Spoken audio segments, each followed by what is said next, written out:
11 Psychological hacks that make life easier and better. Communicating and dealing with people can be hard for everyone at one point or another. Whether it's work-related or if it's pleasure, it's important to learn these psychological tricks to make things run much more smoothly.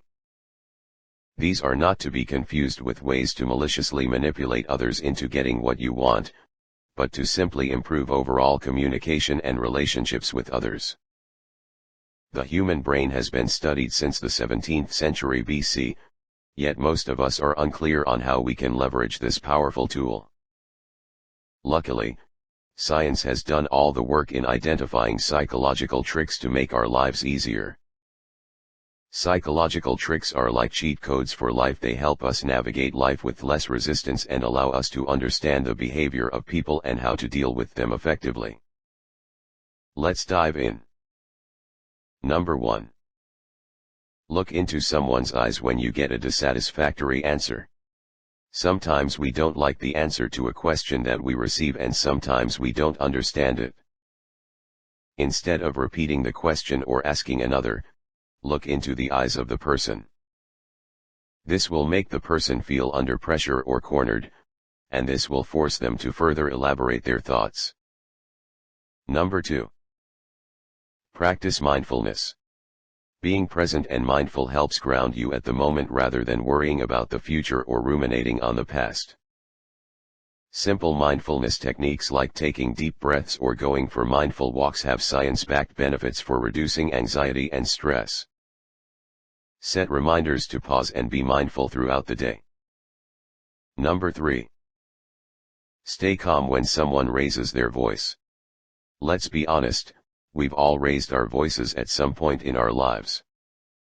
However, yelling is not healthy for any relationship, nor is it a great way to yield any healthy or productive results. When someone is yelling, they're displaying emotional rule over you. Their goal is to gain an upper hand in the situation. Yelling is their means of gaining control over you. In other words, it's a form of intimidation. And most of the time, yelling yields people the results they intend, but only in the short term. The long-term results are horrible. Ultimately, the one yelling is trying to bully the other person into the results they want. There are two critical pieces that we need to understand when facing someone who is yelling. 1. We need to understand the reason behind the yelling. 2. We need to be thoughtful about how we react to the yelling. The right approach can help to diffuse them, rather than escalating the situation.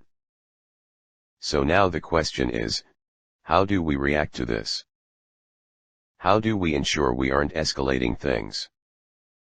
Make sure we aren't mirroring the behavior. Learn the art of remaining calm. If we react, they will react to our reaction, and things will only continue to escalate. Take a step back. Pausing allows us to assess and figure out whether it is worth waiting out the yeller or removing ourselves from the situation. Do not agree. Agreeing only encourages the behavior.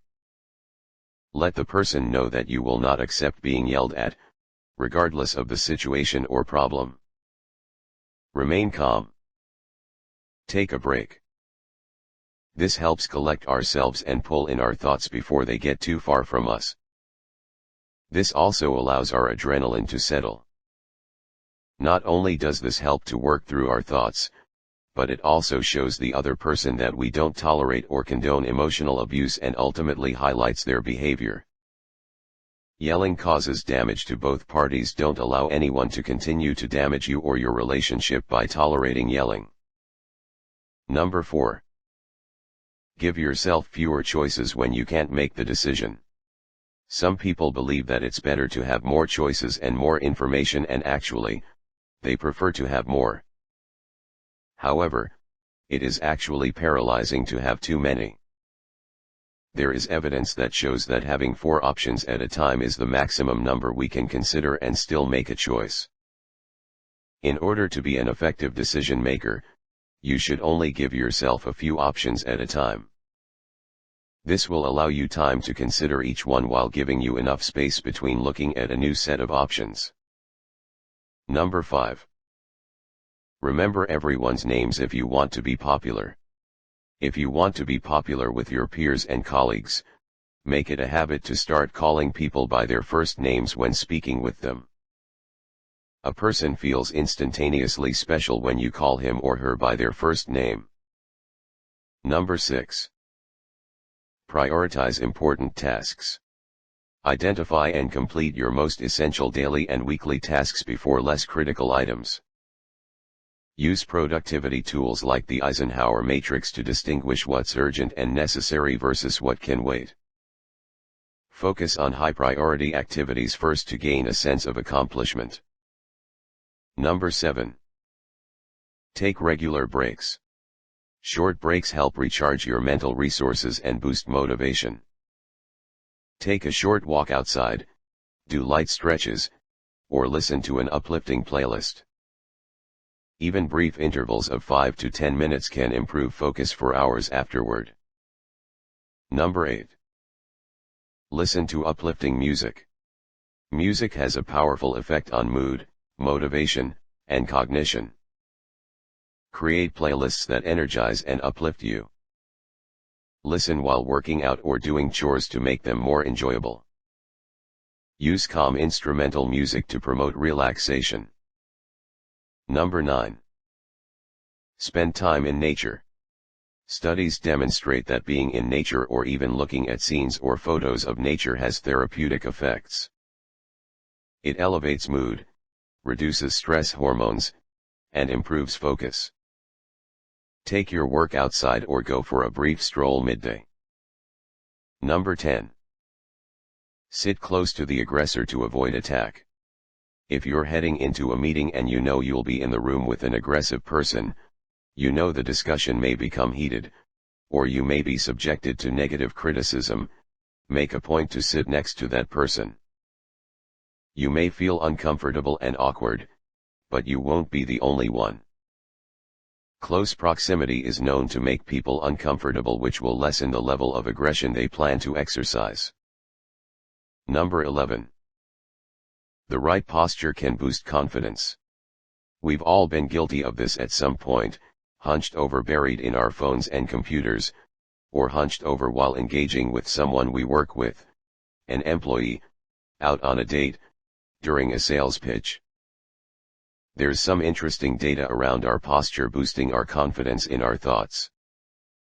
Researchers found that people who were told to sit up straight were more likely to believe thoughts they wrote down while in that posture concerning whether they were qualified for a job. On the flip side, those who were slumped over their desks were less likely to accept these written down feelings about their qualifications. Many of us have been told since we were young, sitting up straight gives a good impression. Interestingly enough, posture can also influence how we think about ourselves. When we end up sitting up straight, we convince ourselves by the posture we're in.